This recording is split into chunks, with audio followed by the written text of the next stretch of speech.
एक चीज़ आप लोगों ने नोटिस किया होगा, जैसे ऑनलाइन ट्रांज़ैक्शन बढ़ते जा रहे हैं, उसी तरीके से ऑनलाइन फ्रॉड भी बढ़ते जा रहे हैं। अलग-अलग टाइप के, अलग-अलग तरीके से फ्रॉड हो रहे हैं।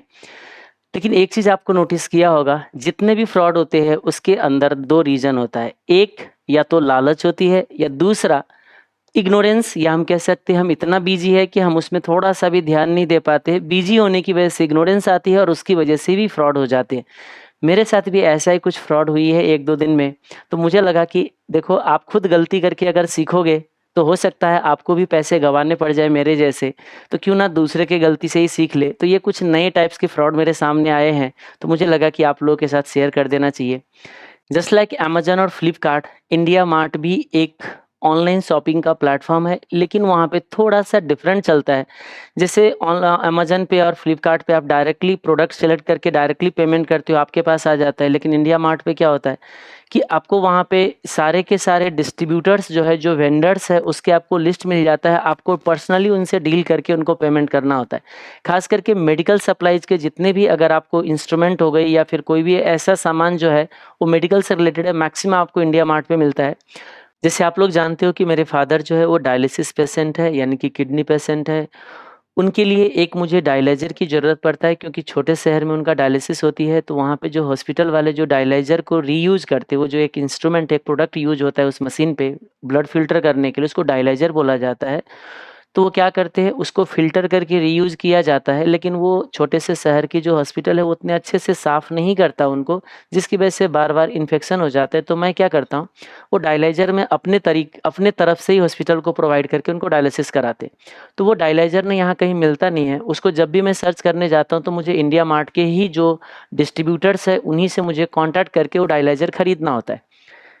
पिछले 1 साल से मैं डायलाइज़र इंडिया मार्ट से ही वेंडर को ढूँढ के खरीद रहा था। अभी मेरे को 2 मई 2023 को फिर से मुझे डायलाइज़र की ज़रूरत था। मैंने एक इंक्वायरी किया इंडिया मार्ट पे, तो मुझे वहाँ से एक मैसेज आता है, क्योंकि होता क्या है, जैसे आप कोई भी चीज़ों का प्रोडक्ट का इंक्वायरी करोगे इंडिया मार्ट पे, तो होता क्या है, जितने भी उसके जो डिस्ट्रीब्यूटर्स होते हैं, वो आपको कॉल करने लग जाते हैं, आपको मैसेज करते हैं कि मेरे पास ये प्रोडक्ट अवेलेबल है, मेरे पास ये प्रोडक्ट अवेलेबल है।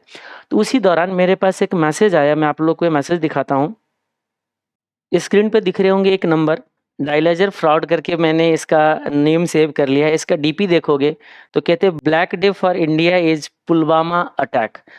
इनका ये नंबर है, आप लोगों को मैं डिस्प्ले करा दे रहा हूँ। देखिए, इन्होंने मुझे अप्रोच करता है 2 मई को, आपको दिख रहा होगा हेलो, मेडटेक फार्मा समथिंग करके उन्होंने अपना डिटेल देता है। नॉर्मली ऐसे इंडिया मार्ट पे जब भी किसी ने अगर एक्सपीरियंस होगा तो पता चलेगा, वो अपना सारा डिटेल भेज देते हैं। उसके बाद देखिए, मेरे पास 34 इमेज भेजते हैं यहाँ पे इस तरीके से कि ये सारे, मैं बता दूँ, ये प्रोडक्ट जितने भी आपको अभी दिख रहे हैं इसमें, ये सारे डायलिसिस में यूज़ होने वाले प्रोडक्ट होते हैं, क्योंकि मशीन में यूज़ करके ब्लड फ़िल्टर करते हैं।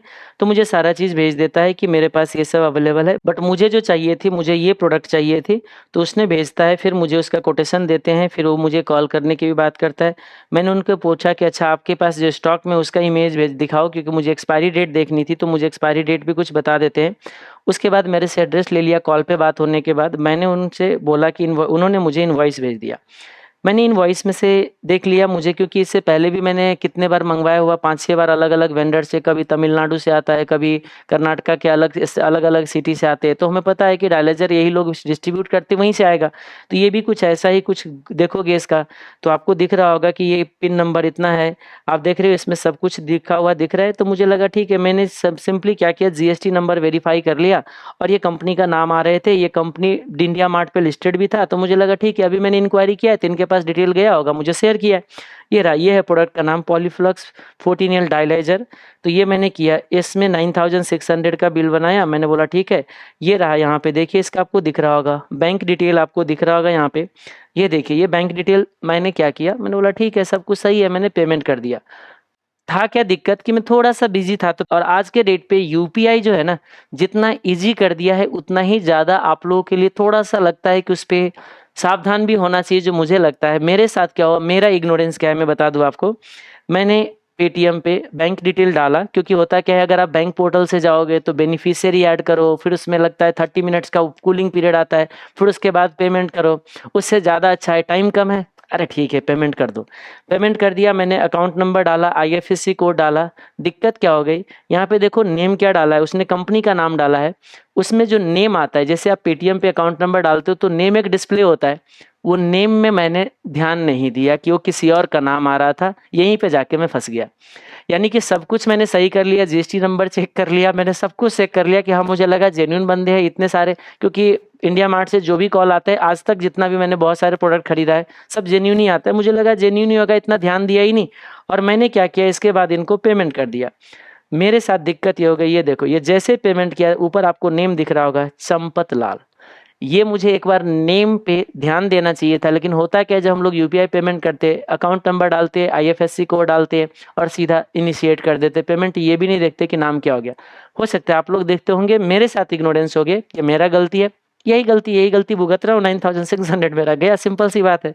तो मैं एक चीज़ बोलूँगा कि इस तरीके की चीज़ों पे आप लोग जब भी आज के रेट पे ऑनलाइन पेमेंट करते हो तो शक के नज़र से ज़रूर देखो, और एक बार कोशिश करो कि पेमेंट सही पॉइंट पे जा रहा है नहीं जा रहा है, कितना भी कुछ भी वेरीफाई कर लो, एटलीस्ट पेमेंट इनिशिएट करने से पहले एक बार ज़रूर आप अपने दिमाग को बोलो क्या पेमेंट सही अकाउंट में जा रही है। इतना क्वेश्चन अपने आप को ज़रूर पूछना, मैं तो आज के बाद पूछने वाला हूँ। और ऐसे ही बता दूं, मेरे नाम पे भी आप लोगों को कुछ ऐसा ही फ्रॉड किया जा रहा है। एनएस लर्निंग पॉइंट या नागेंद्र शाह के नाम पे fake Telegram channel, fake Instagram का आईडी बना रखा है, फेक आपका फेसबुक का आईडी बना रखा है। तो आप लोग जब भी कभी किसी को पेमेंट करते हो, जैसे मेरे नाम से ही कभी किसी ने पेमेंट किया, चाहे वो सीए का स्टूडेंट हो, चाहे स्टॉक मार्केट वाले कोई हो, आपकी सबसे पहली बात है, स्टॉक मार्केट के लिए मैंने आज तक कोई आप लोगों से पेमेंट मांगा नहीं है, चाहे वो पेड हमारा क्या कहते हैं एडवाइजरी कॉल हो, कुछ भी नहीं लिया है। हाँ, जरूर सीए के स्टूडेंट जो या सीएमए के स्टूडेंट है उनको मैं कोर्स जरूर देता हूँ, अपना सीए फाइनल का, सीए इंटरमीडिएट का या सीएमए इंटरमीडिएट का। लेकिन उन लोगों को मैं एक ही चीज़ बोलता हूँ कि आज देखिए इस तरीके का फ्रॉड यहाँ भी होना हो सकता है, और अभी एक हुआ भी था, लेकिन वो छोटा अमाउंट का था। तो इस चीज़ों पे आप लोग ध्यान रखना कि जैसे मान लीजिए अगर आपको ये बोलते कि मैं हमारे इंस्टीट्यूट की तरीके से प्रेजेंट अगर करता हो, तो पहले एक चीज़ समझ जाओ, हमारे इंस्टीट्यूट का 2 ही नंबर है, 3 नंबर है वैसे, लेकिन जो भी कम्युनिकेशन होती है 2 नंबर से होती है। 8800415410, 9910793970। ये 2 नंबर के अलावा एक और तीसरा है, तीसरा भी मैं डिस्प्ले करा तो मुझे याद नहीं है। 3 नंबर के अलावा किसी से भी अगर आपको पेमेंट के लिए रिक्वेस्ट आता है, आप पेमेंट मत करो, ये मेरा कहना है। बाकी अगर आप फिर भी करते हो तो कल के डेट पे अगर मेरे नाम से पेमेंट कर दोगे, लेकिन वो पेमेंट किसी और के पास जाएगा, तो उसके लिए जिम्मेदार मैं कैसे रहूँगा। तो इसीलिए थोड़ा सा सावधान रहिए, जागरूक रहिए, आप लोग ऐसे फ्रॉड में नहीं पड़िए। Thank you.